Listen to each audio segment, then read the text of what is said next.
Salut à tous et bienvenue dans cette nouvelle vidéo. Cette semaine nous allons parler de réa, donc de cadrage. Alors, déjà, désolé pour la semaine dernière, il n'y a pas eu de vidéo, mais on va se rattraper cette semaine avec 2 vidéos dans la semaine.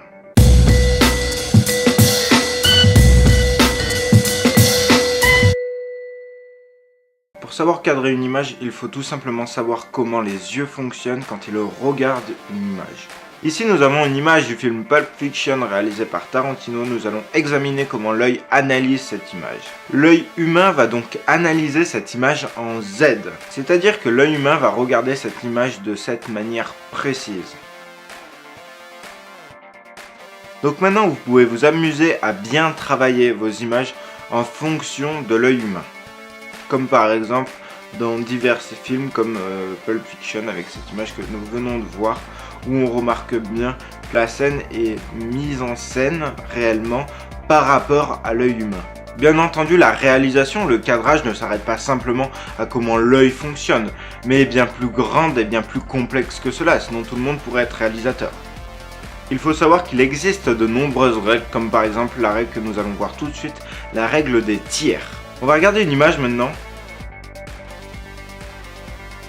Donc cette image est une image extraite du film Le Seigneur des Anneaux.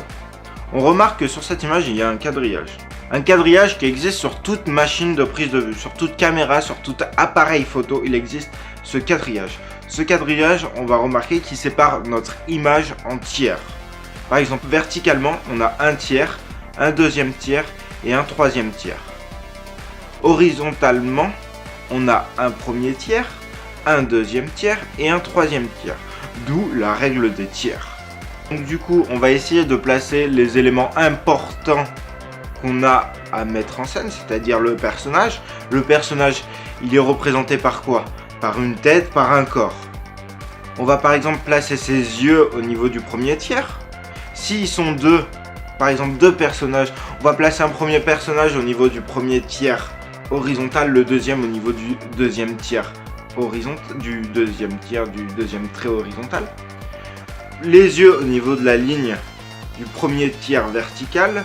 Le corps, voilà, le cou par exemple, je sais pas, voilà, essayer d'aligner tout ça au niveau du quadrillage, suivant ce que le réalisateur veut mettre en scène dans sa scène, ce qu'il veut faire passer comme message au niveau du public. Tout dépend de l'envie du réalisateur.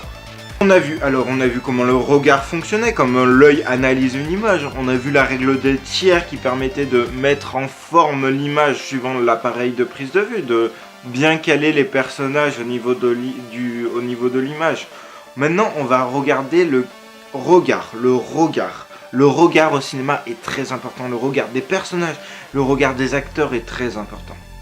Ça permet de faire passer de nombreux messages. Alors une règle toute simple au niveau du cinéma, au niveau du regard.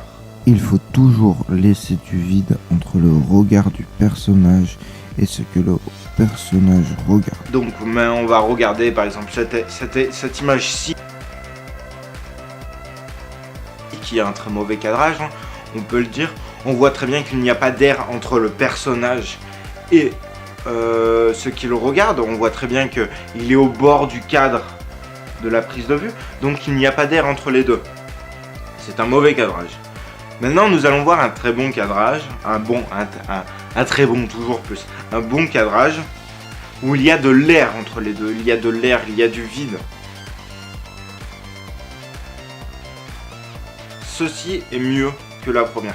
Après, tous les réalisateurs ne mettent pas en place cette règle tout simplement parce qu'ils ont un message à passer dans un film. Un film est un support pour faire passer des messages. Donc le réalisateur a des messages à passer personnels à travers ce film. Donc il va mettre en scène ses acteurs suivant quel message il veut faire passer. Après, c'est un choix de réalisation. Un réalisateur est un artiste, il fait des choix artistiques. Donc voilà. Merci pour cette vidéo, on se retrouve à la fin de la semaine pour une nouvelle vidéo comme premier. On va parler du métier de réalisateur, toujours dans le même thème, on va rester dans le thème de la réa, du réalisateur. Donc on parle du réalisateur en fin de semaine. Je vous dis à cette fin de semaine, à bonne soirée, bonne nuit, faites de beaux rêves et à bientôt.